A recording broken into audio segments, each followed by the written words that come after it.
keutamaan para ulama di atas orang-orang yang mati syahid. Ini para ulama berjihad dengan apa? Ilmu. Orang yang mati syahid di medan perang berjihad dengan apa? Pedang dan panah. Berjihad dengan ilmu, Pak, jauh lebih agung daripada berjihad dengan pedang dan panah. Walaupun kedua-duanya, Masya Allah, punya pahala besar di sisi Allah. Tapi, Pak, orang yang berjihad dengan ilmu itu tidak semua orang bisa loh, Pak. Kalau orang berjihad dengan pedang dan panah, semua orang bisa.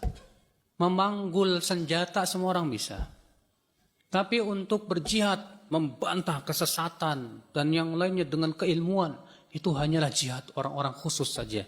Itu orang-orang yang telah Allah berikan kepada dia apa? Kekuatan ilmu.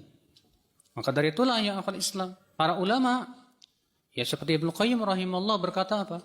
Fal jihadu bil hujjati wal burhan muqaddamun al jihadi bis sayfi was sinan.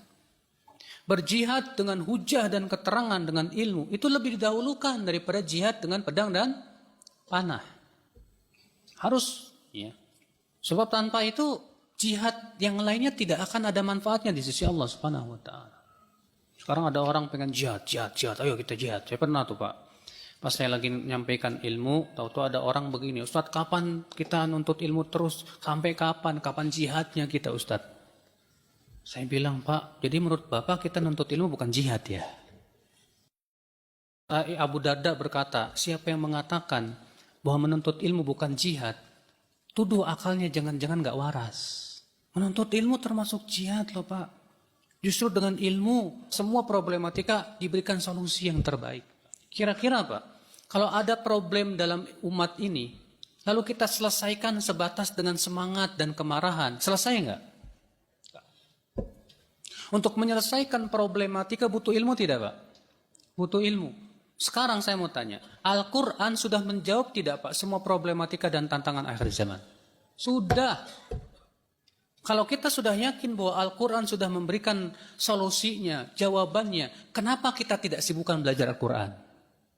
Kenapa kita lebih sibuk ngikutin berita, sibuk nyari penyakit tapi nggak tahu obat? Harusnya sibuk dong dengan mencari obatnya terdahulu, pahami betul. Sehingga ketika kita menemukan penyakit, kita mudah mengobatinya. Al-Quran dan hadis ini obat, Pak. Tidak ada yang lebih baik obat kecuali obat yang berasal dari wahyu. Karena dia Allah pencipta alam yang paling tahu tentang manusia. Iya. Abu Darda berkata, barang siapa yang berpendapat pergi untuk menuntut ilmu bukan jihad, sungguh telah kurang akal dan ro'yunya. Tuh lihat, camkan itu.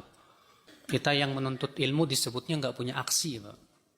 Jadi aksi itu hanya sebatas yang turun di jalan-jalan. Ya akhi, justru kalau kita duduk di majelis taklim itu aksi yang paling besar untuk mempertahankan Islam, mempertahankan modal Islam. Modal Islam itu apa? Al-Quran dan hadis.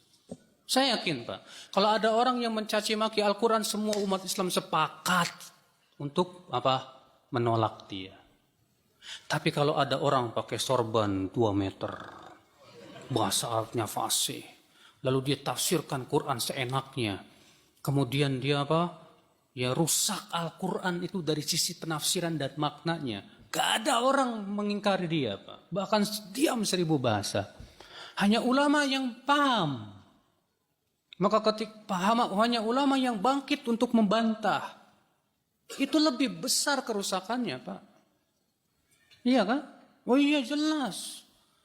Orang seperti ini yang merusak Islam dengan cara mengotak-ngatik Quran dan hadis sesuai dengan akalnya, itu lebih besar kerusakannya dibandingkan dengan orang yang terang-terangan mencaci Al-Quran. Kalau mencaci Al-Quran, saya yakin semua muslimin marah.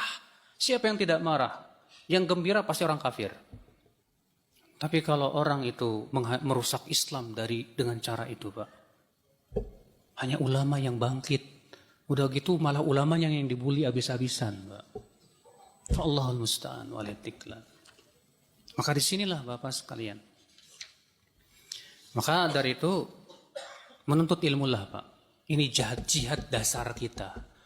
Bahkan itu jihad yang paling dasar. Yaitu menuntut ilmu. Iya.